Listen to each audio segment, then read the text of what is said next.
और जैसे कि लगातार हम आपसे कह रहे हैं कि आपके लिए इंडिया न्यूज लेकर आया है घर बैठे डॉक्टर से सलाह मशवरा करने की फैसिलिटी। आपके मन में कोई भी सवाल है, कोई भी डाउट है या आप किसी भी बात को लेकर परेशान है या ऐसे वक्त में आपको नहीं समझ आ रहा है कि आपको क्या करना चाहिए, तो आप हमें कॉल कीजिए। डॉक्टर्स का पहला हमारे साथ जुड़ चुका है, वो आपके सवालों के जवाब देंगे। आइए सबसे पहले उनका मैं तारुफ आपसे करा देती हूँ।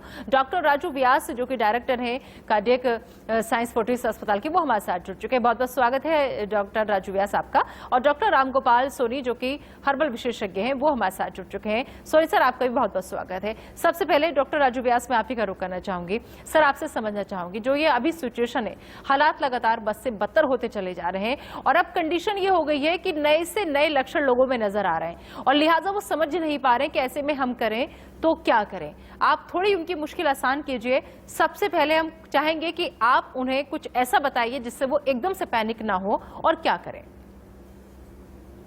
जी, ये जैसा कि हम पिछले कई दिनों से आप लोगों को ये सजेशन दे रहे हैं कि हम समय में सबसे पहले घबराने की कोई खास जरूरत नहीं है, क्योंकि इस पैंडेमिक सिटी में भी करीब करीब हम 90% लोगों को, या ऐसा कहें कि 90% लोग इसमें ऑटोमेटिकली माइल्ड डिजीज के साथ होते हैं, जो कि घर में अपने डॉक्टरों के सुपरविजन में अगर अपना इलाज कराएंगे तो वो बहुत ही जल्दी ठीक हो जाएंगे। तो इससे डरने की, कोरोना से इतना डरने की जरूरत नहीं है। हाँ, हमने जो सबसे इम्पोर्टेंट बात इस समय में हमें देखने की जरूरत है वो ये है कि हमें अपना कोरोना अप्रोप्रिएट बिहेवियर, जिसके लिए सरकार बार बार सभी लोगों को आगाह कर रही है, जिसमें कि हमें डबल मास्क का पहनना, सोशल डिस्टेंसिंग का रखना और साथ ही साथ हमें जब जरूरत हो तभी बाहर जाना और साथ ही साथ हाथ को समय समय पे धोते रहना। इन 3 चीजों को अब अपनी जिंदगी में हमेशा के लिए एक तरीके से मान लेना ही पड़ेगा कि हमें ये 3 चीजें आने वाले कुछ सालों तक इसे हमें अपनाना ही पड़ेगा। तो ये सब चीजें हैं। इसी के साथ साथ डॉक्टरों के संपर्क में रह के अगर हम अपने इनिशियल माइल्ड डिजीज को अंडर सुपरविजन ट्रीटमेंट लेते हैं तो 90% लोग अपने घर में ही ठीक हो सकते हैं। जो बाकी के 10% लोग हैं उनमें कुछ मॉडरेट सीवियरिटी के डिजीज के पेशेंट होते हैं और कुछ काफी ज्यादा सीवियर डिजीज के होते हैं। उन्हें हॉस्पिटल में एडमिशन की जरूरत होती है। जैसा कि आप खुद देख रहे हैं इतने दिनों से, इतने समय से, कि हमारे पास हॉस्पिटलों पे ओवरलोड बहुत ज्यादा है। इसलिए सब लोगों से निवेदन रहेगा कि जो लोग माइल्ड डिजीज के साथ इस समय में मौजूद हैं, जिनके बहुत ज्यादा सिम्टम्स नहीं हैं, वो ज्यादा हॉस्पिटल की तरफ बढ़ने की कोशिश न करें या बेड के लिए भागा दौड़ी न करें। वो अंडर सुपरविजन अपना इलाज लें और घर में ही ज्यादातर लोग ठीक हो सकते हैं। ठीक है, हमारे साथ कॉलर्स लगातार जुड़ रहे हैं, उनका रुख कर लेते हैं। उत्तराखंड से हमारे साथ मुकेश इस वक्त जुड़ चुके हैं। मुकेश, स्वागत है आपका। पूछिए अपना सवाल, क्या जानना चाहते हैं आप। हाँ जी मैडम, जी मेरा नाम मुकेश है और मैडम मेरे को, जी नमस्कार जी मैडम। ये डॉक्टर साहब, मेरे को ना 5-6 दिन से ना ये जुकाम की प्रॉब्लम हो रही है।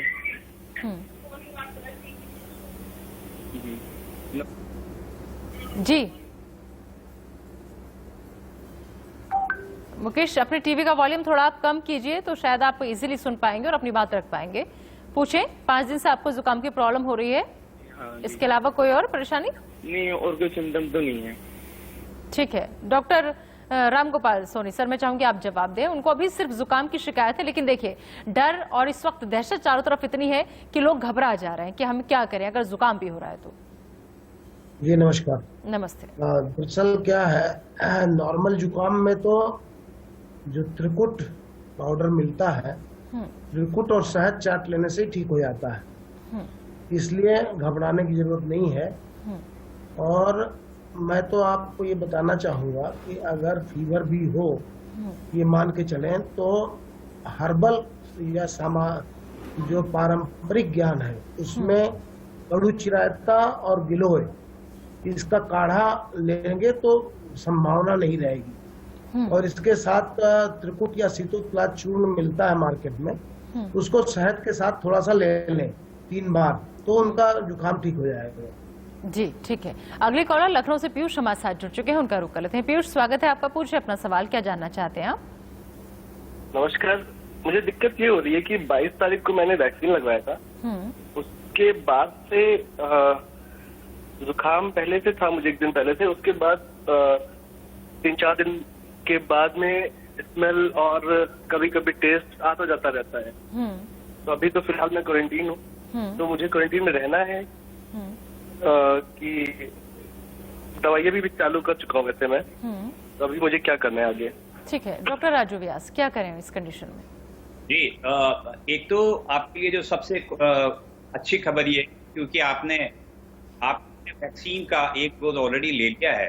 तो जैसे कि स्टडी अब इंग्लैंड से और बहुत जगहों से आ रही है कि लोगों ने अपने कोविड वैक्सीनेशन का 1 डोज ले लिया है, वो लोग ऑलमोस्ट 50% सेफ हैं कि उनको एक जानलेवा कोरोना उनकी संभावना बहुत ही कम है। तो पहली बात तो आप अपने मन से ये डर हटा दें कि आपको किसी प्रकार का कोई कोरोना आगे बढ़ेगा या जानलेवा कोरोना हो सकता है जिसके लिए आपको हॉस्पिटल में एडमिट होने की जरूरत पड़े, नंबर 1।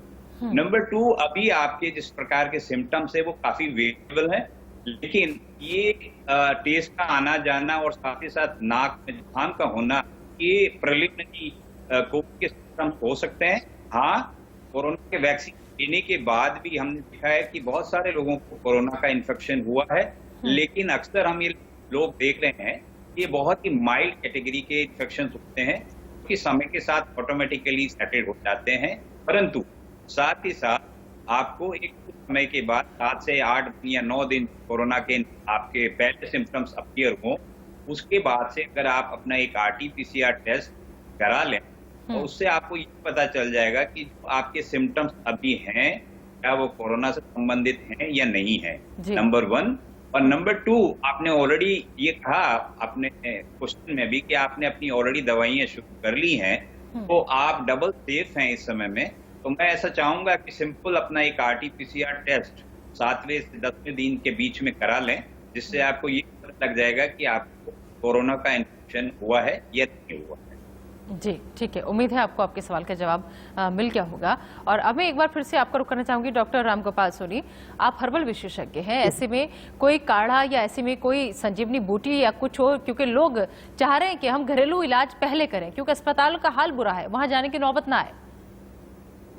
आज जो ऑक्सीजन की मारामारी है, शासन के पूरे प्रयास के बावजूद भी इतने बड़े पॉपुलेशन को जो पैनिक करके भाग रहे हैं और उनकी वाकई समस्या होगी, उसके लिए मैं आपको एक बहुत सरल सा नुस्खा बताऊंगा जो देशज ज्ञान है जी। इस देशज ज्ञान को जैव विविधता अधिनियम में मान्यता प्राप्त है जी। जिसको टीके के नाम से जाना जाता है, ट्रेडिशनल नॉलेज।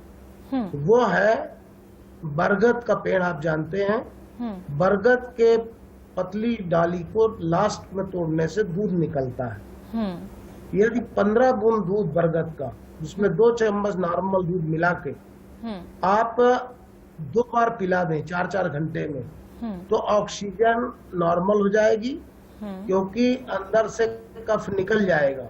और ये बहुत पुराने समय से निमोनिया के लिए दी जाती रही है। अच्छा। और हमने कई दर्जन लोगों पे ट्राई किया है गांव में जहाँ पे स्वास्थ्य सुविधाएं है ही नहीं, और अगर घर में ही रहे तो वो 3-4 दिन में ठीक हो जाते हैं। लेकिन इसके साथ ही साथ मैं ये भी जोड़ना चाहूंगा कि हमारे देश की बेस्ट एंटीवायरल जो हर्ब है वो है काल मेघ या कड़ू चिरायता।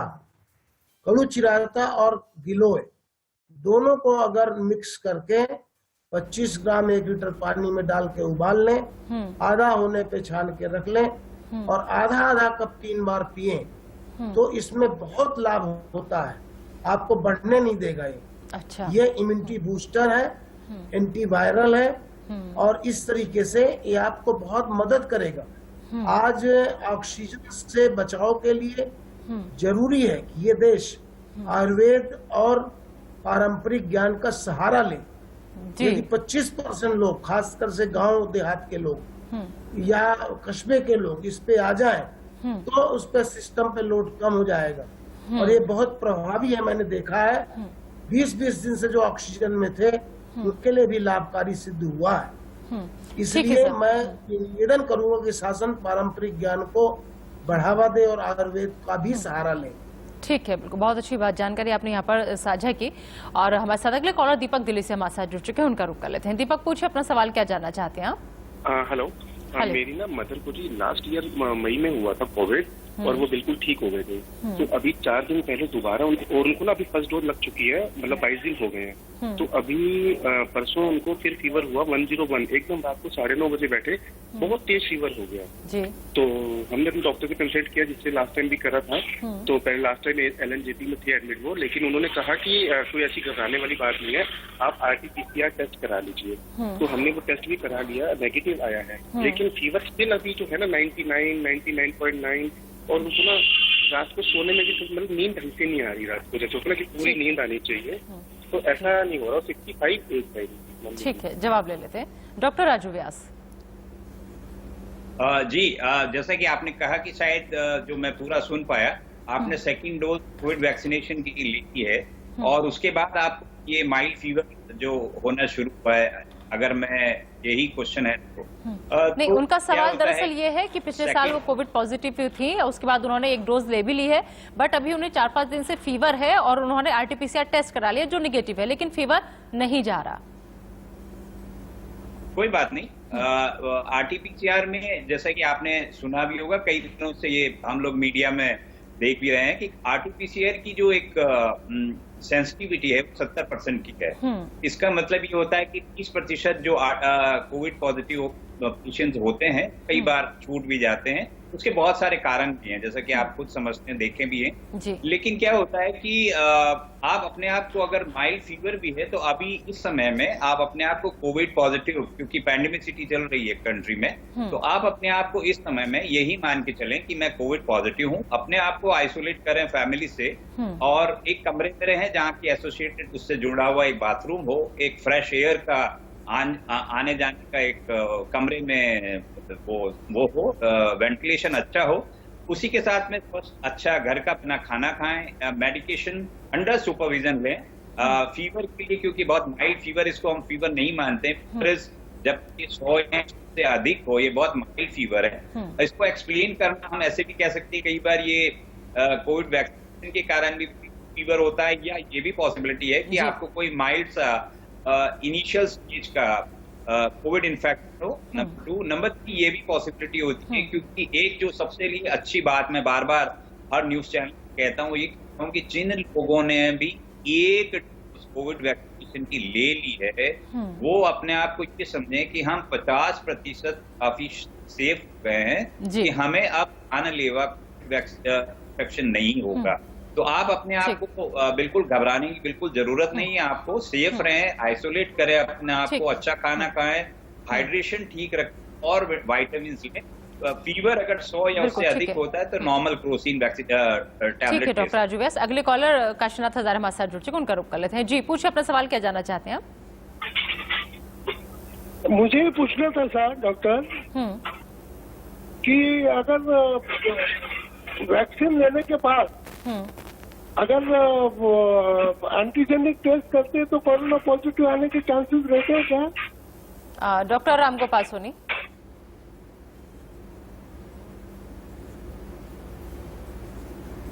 डॉक्टर रामगोपाल सोनी, मैं चाहूंगी आप जवाब दें।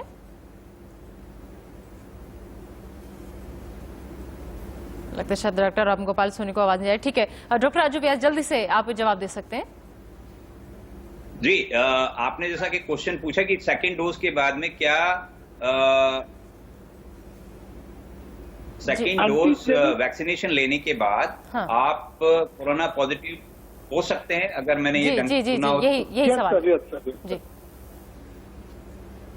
जी, तो corona second dose of corona की जब हम वैक्सीनेशन की लेते हैं तो इम्यूनिटी ऑलरेडी हमारे पास फर्स्ट डोज के बाद काफी कुछ डेवलप हो जाती है, और जो फुल इम्यूनिटी हम लोगों में डेवलप होती है वो सेकंड वैक्सीनेशन के 14 दिनों के बाद, मतलब 2 हफ्ते सेकंड डोज ऑफ वैक्सीनेशन लेने के बाद में हम फुल फ्लैश हमारे पास इम्यूनिटी होती है।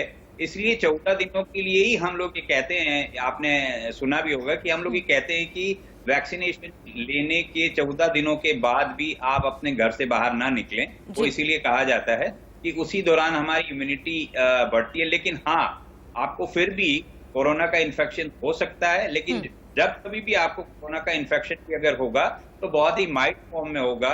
सीवियर या मॉडरेट टाइप का जो कोरोना इन्फेक्शन होता है, जिसके लिए कि हमें अस्पताल में भर्ती होना पड़े या और किसी प्रकार की सहायता लेनी पड़े, इंजेक्टेबल दवाइयां लेनी पड़े, इस प्रकार का होने की संभावना बहुत ही कम है। आप लोगों को एक जान के बड़ा खुशी होनी चाहिए और ये पॉजिटिव न्यूज भी होनी चाहिए कि पिछले दिनों जो एक स्टडी है 3 दिनों में आई है, वो ये आई है कि जो हिंदुस्तान में जो हमने कोरोना वैक्सीन पिछले जनवरी से शुरू किया था। जी ठीक है, माफी चाहूंगी डॉक्टर राजू व्यास, वक्त की कमी है और लेकिन आप आए, अपने कीमती वक्त दिया और इतने अच्छे सलाह मशवरे दिए और सभी सवालों के जवाब दिए हमारे व्यूवर्स को। बहुत बहुत शुक्रिया आपका इंडिया न्यूज के पर आने के लिए और डॉक्टर रामगोपाल सोनी आपका बहुत बहुत शुक्रिया। फिलहाल एक छोटा सा ब्रेक, बने रहिए इंडिया न्यूज के साथ।